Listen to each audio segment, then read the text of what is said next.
Don't got all day.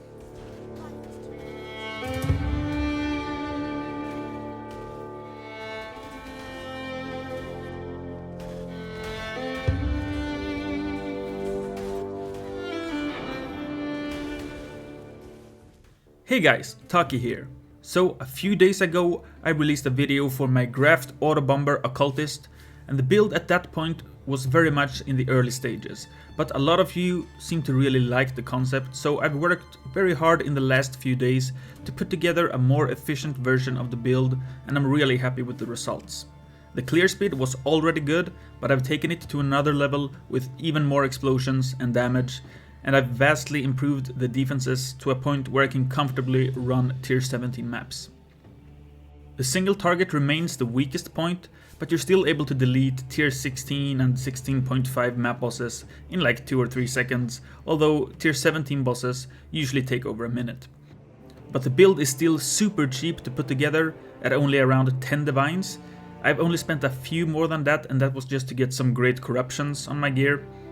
Now, I've already explained how the build works a bit in the previous video, but so much has changed and I'm a lot happier with this setup, so I'm just gonna explain as much as I can about the build in this video and have this be the primary guide for the build.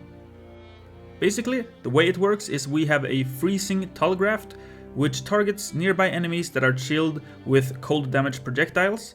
So we use skitter bots and a chilling presence on a cluster jewel to make sure enemies are always chilled and the Graft will always fire projectiles around us.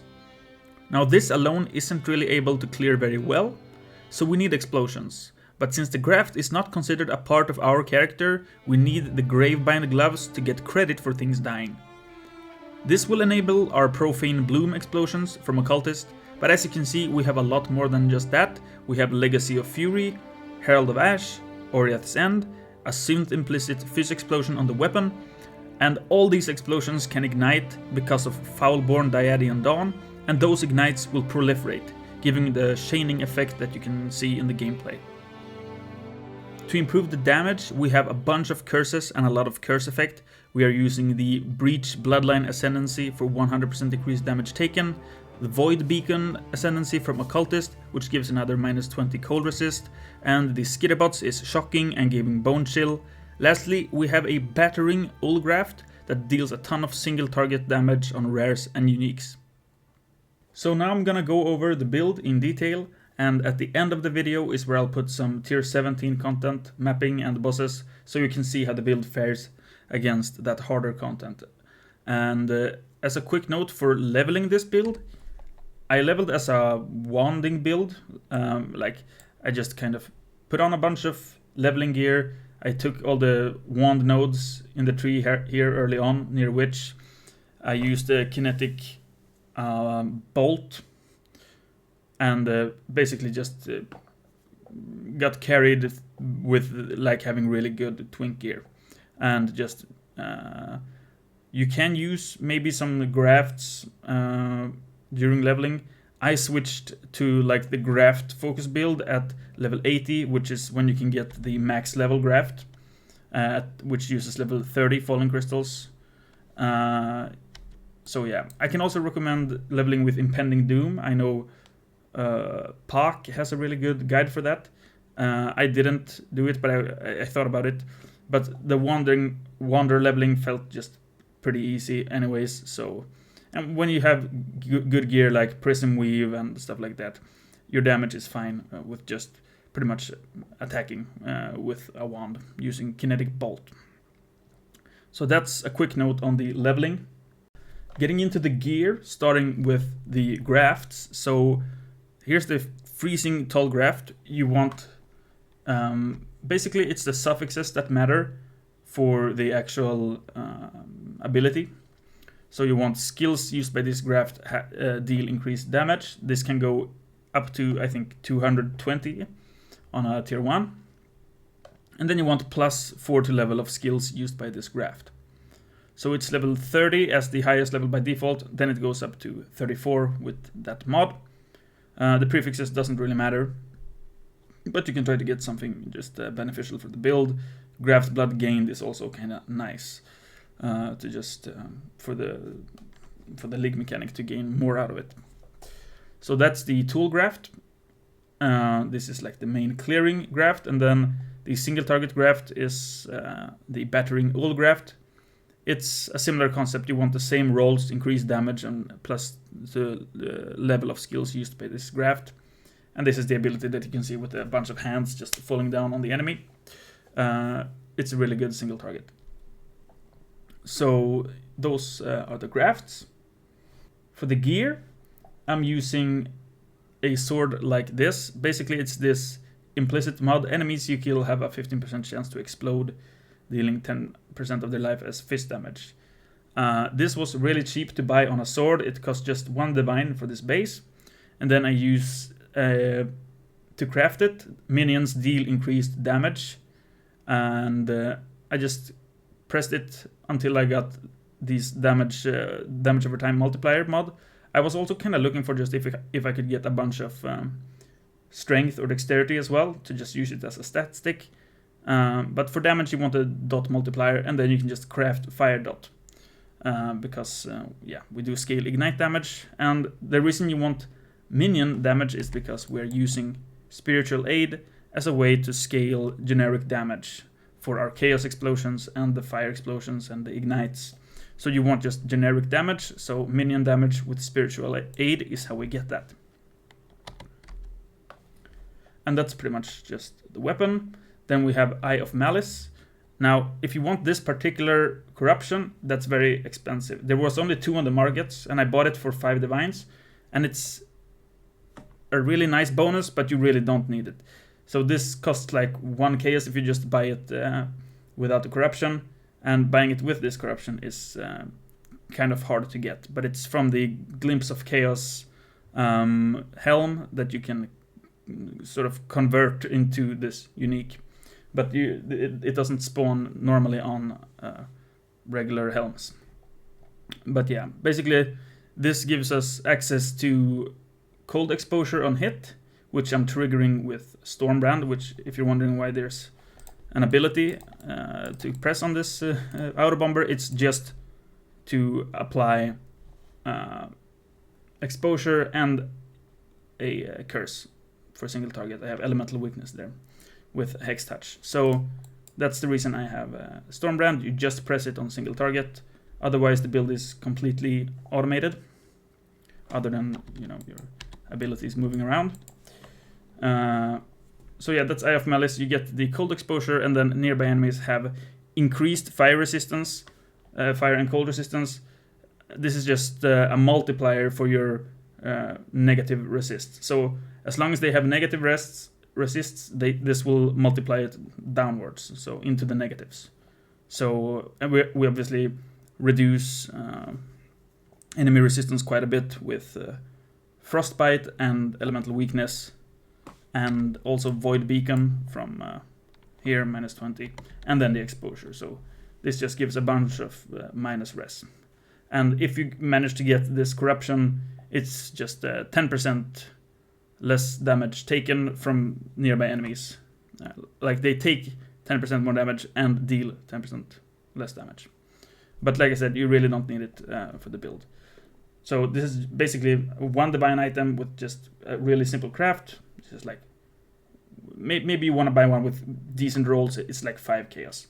Or you can just buy one with another corruption. Probably pretty cheap as well. So that's the helm. Then we have a Serious Reflection.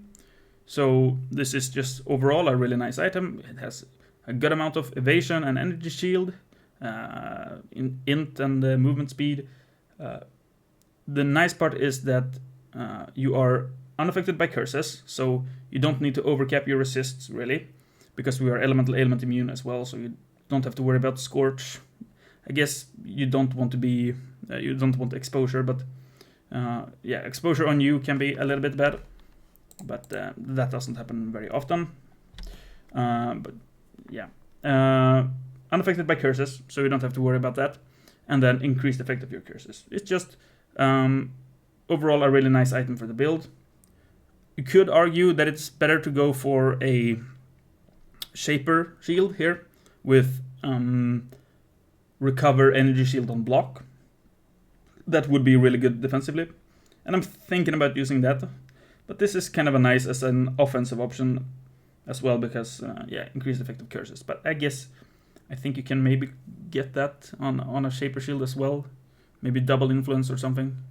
Either way, this is a pretty cheap option. It's just 1 divine and it's really good. So, yeah, still very cheap options here.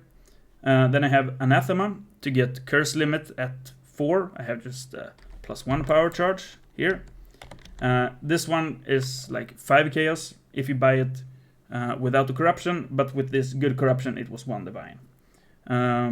So yeah, this is just to get a higher curse limit, and the bleeding canopy inflicted on you is a nice corruption to buy if you can get it, but also not really necessary for the build to function. Then we have this Impresence. So this gives Enfeeble, and Frostbite has no reservation if cast as an aura. So I have that in my main 5 link here. You see Enfeeble and Frostbite. So these are free to reserve with Blasphemy, which means you can put on Arrogance and increased AoE to get more AoE and increased effect, which is really nice. And that's the main reason we're using this. Anointing Holy Dominion, which is over here, gives a nice little bonus with the Blue Nightmare for some more spell damage. But that's the amulet. This is kind of rare. There's probably not that many on the market, but you can use different combinations. It is really cheap right now, but this is an item that could get expensive if a lot of people choose to play this. But yeah, right now it's like 5 chaos, 5 or 10 chaos maybe. I think I paid 15 chaos or so to get like a decent roll for the cold resist. And yeah, very cheap. But you could use a combination of like if you had Frostbite and Elemental Weakness, say, then you could put the Elemental Weakness in instead of the Enfeeble or Frostbite. So it can roll with like any combination. As you can see, I have vulnerability on hit on the gloves here as well. So the vulnerability isn't super important, but I had 1 curse pretty neatly available here for just putting in the infused. So I decided to go for Vuln on hit here. It does help the Return to Dust. It's a decent little damage bonus. But even, yeah, this corruption is also just like, I think I paid 50 chaos for these gloves. But yeah, where was I? Yeah, you could maybe, if you got like vulnerability on the Impresence, then you could just get Enfeeble on hit on the gloves, for example, instead. I prefer, or Elemental Weakness. Just switch these around, as you can, yeah. But I think the best thing is to have Enfeeble in here, because that way you're going to take a lot less damage when everything around you is enfeebled. And you don't really need the damage from having both Elemental Weakness and Frostbite in the Blasphemy. So you don't really mind just applying the damage curses with the Stormbrand. Hope that makes sense. Yeah, that's the amulet and the rings. For this ring, you just want a bunch of Chaos Resist. And yeah, well, and Elemental Resistance as well, just to fix your resistances with this other ring. The Gravebind gloves, this is again what I basically enables the entire build, because you're getting your explosions from this. And like I mentioned with the corruption here, it can be pretty much any curse. You just switch them around depending on what versions of these items you have. So that's the gloves. Foulborn Diadem Dawn. All damage can ignite. This means any explosion that I get, if you get different types of damage types on the Orif's end, you know, this can be a cold explosion or lightning, they can ignite. Your Chaos Explosion from Profane Bloom can ignite, it can all ignite, but you do need ignite chance still. So we have, for example, this little node here, 20% chance to ignite, 20% chance to ignite. I have it on the Flask, 32% chance. But this makes it so all your damage types can ignite, but you still need ignite chance. And then there's some nice life and resist on here. The strength is also very important. You don't want this to be corrupted. Yeah, you need a strength. Moving on, we have Legacy of Fury boots. I haven't fixed good corruption on these ones yet. But yeah, this gives another explosion type of effect. And it also gives nearby enemies a scorch, which lowers resistance even more. And yeah, that's all the gear, right? Oh yeah, except we have the body armor here. So doppelgangers, guys, you just want this for the effect of less physical and chaos damage taken while sane. So you get this little thing you can press here, unhinge, don't press it. Just stay sane, still sane, exile. Stay sane, and you will get this effect. Less phys and chaos damage taken, and 10% of life regenerated over 1 second when you're hit. So you get 10% of your life regenerated when you're hit.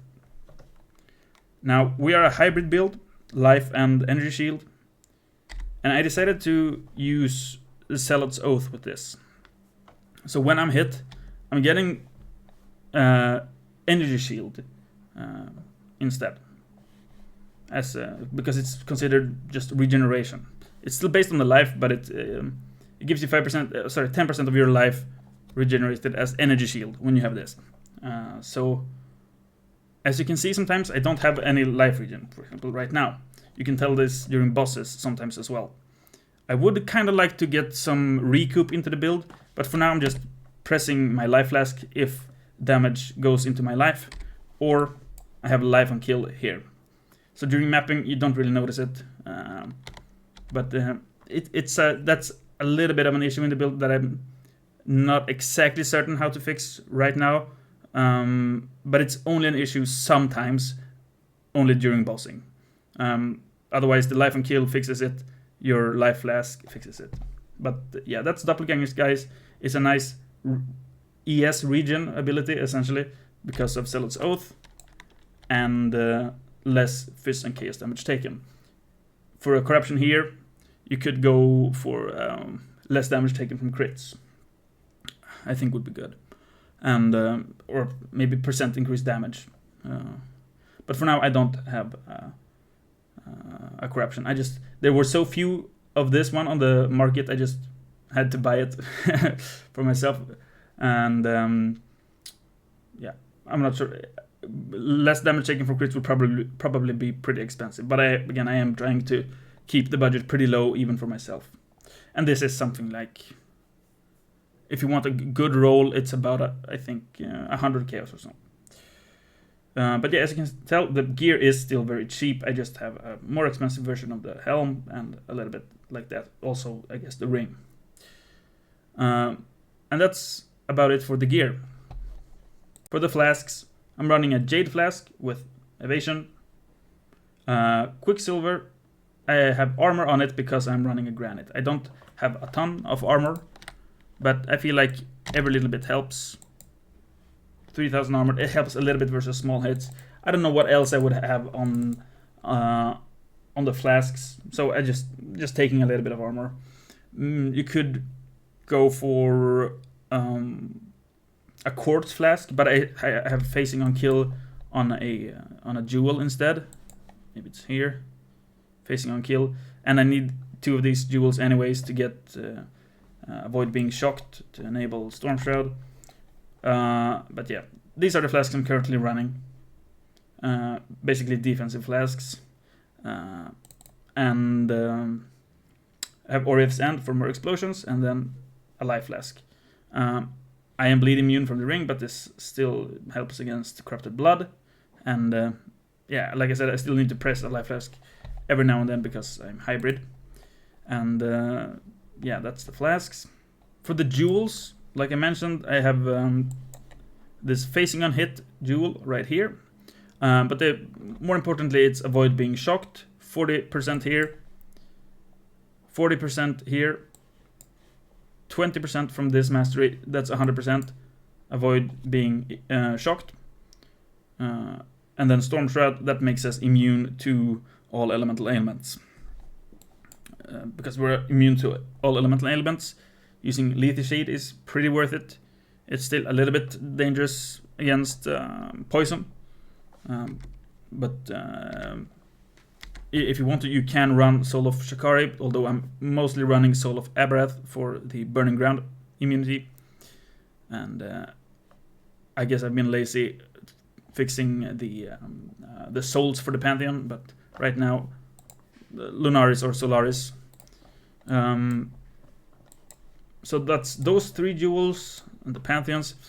I'm running a Brutal Restraint here for a bunch of Dexterity. Basically, I get Dexterity on a bunch of these nodes, and then Onslaught on Kill here. That's it. Onslaught on Kill and a bunch of Dexterity.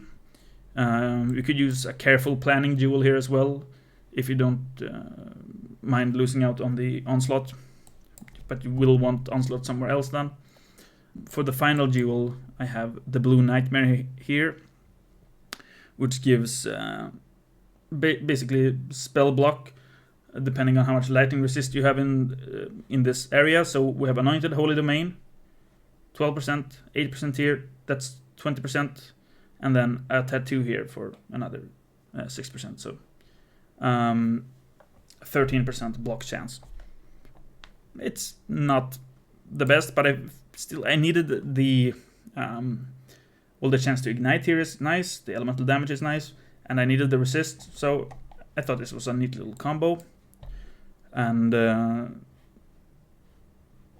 reason we want a lot of spell block is because of this Ascendancy.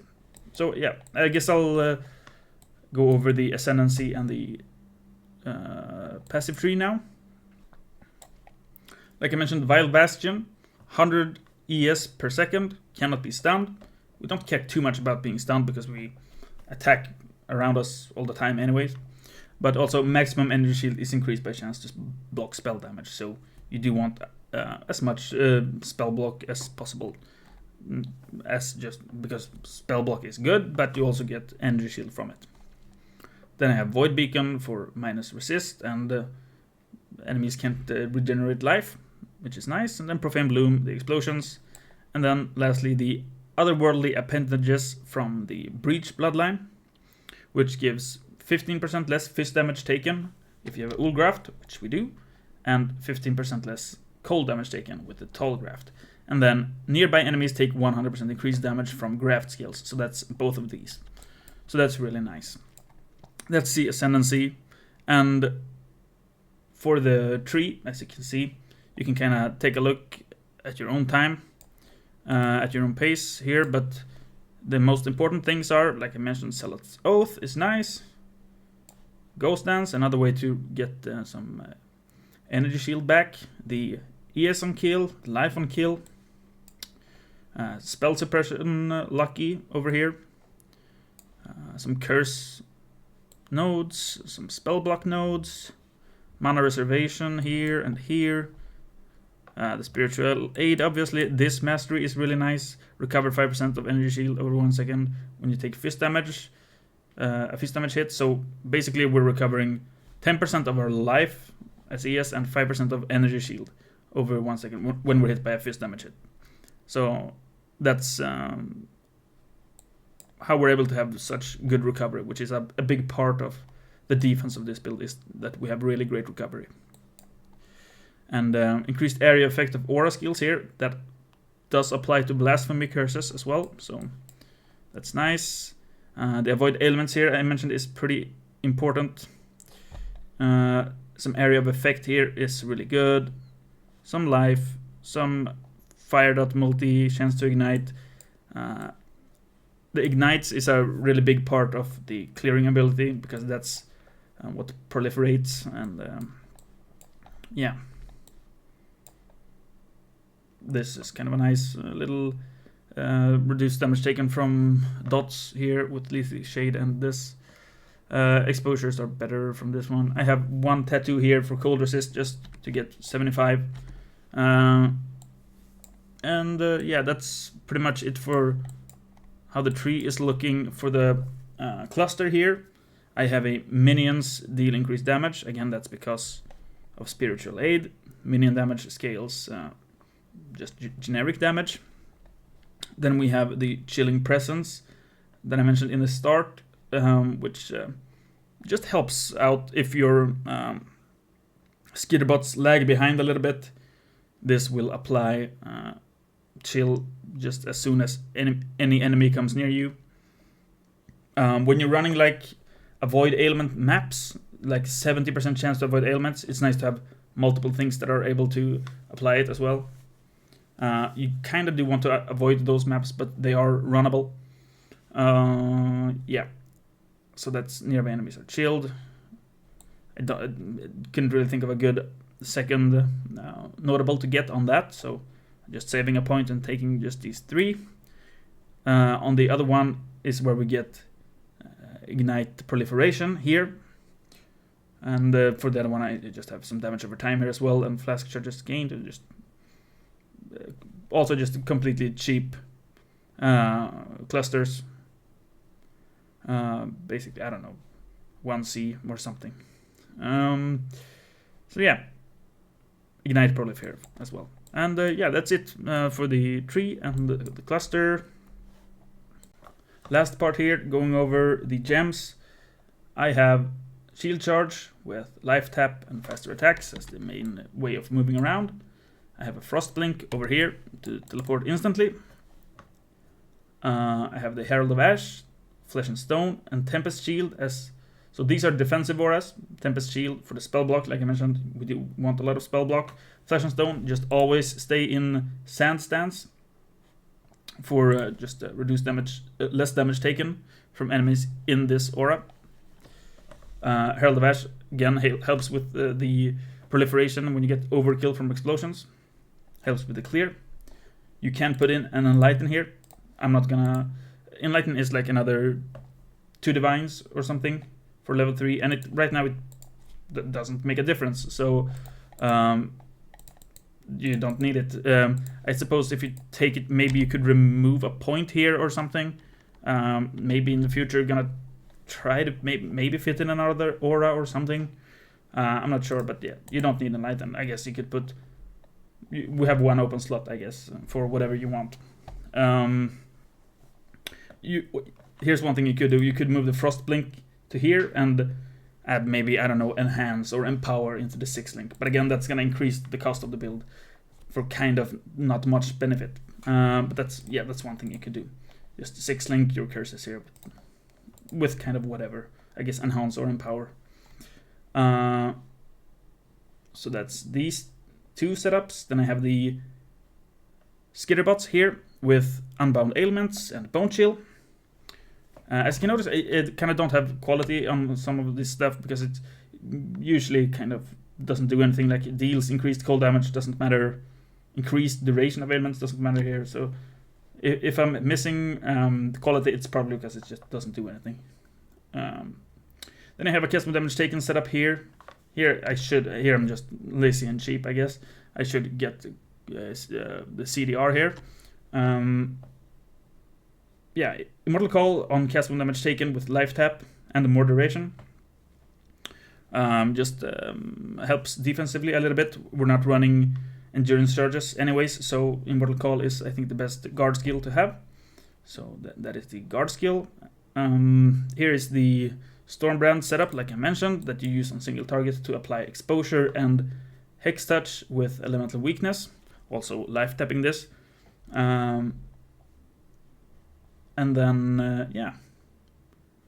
Lastly is just this curse setup that I've already kind of gone over, but yeah. Arrogance for more effect, increased AoE for more AoE, and that's on the Blasphemy with Enfeeble and Frostbite. Again, the quality here doesn't matter. Freezes and curse, yeah, we're not really freezing. And the curse duration, there is no duration when you're using it as an aura. So, yeah, it's kind of a long video, but I think I've gone over everything important about the build. I hope you guys will enjoy it. I think it's probably one of the best builds I've ever played, probably, well, that I've made myself at least. I'm really proud of it. It's been really fun, really good. I hope a lot of people will enjoy it. And yeah, thanks for watching. If you have any questions, feel free to ask if I missed anything. And I'll see you in the next video. And there's gonna be some tier 17 gameplay after this.